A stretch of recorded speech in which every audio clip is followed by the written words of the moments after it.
দুনিয়ার সবাই কি ফকির, ধনীকে বলেন? বরং যে যত বড় ধনী দুনিয়ার লাইনে সে তত বড় অভাবী। ধনী মানুষ কৃপণ, দান করলে অল্প করে, আবার দান করে স্বার্থ ছাড়া করে না।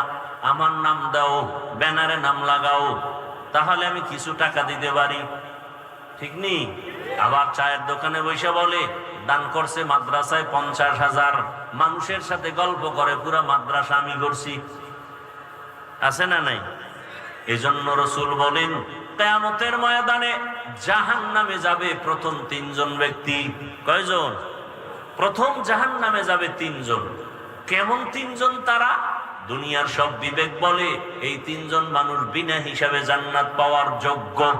দুনিয়ার সবাই বলবে এই 3 জন বিনা হিসাবে জান্নাত পাবে, কিন্তু রাসূল বলেন আমার আল্লাহ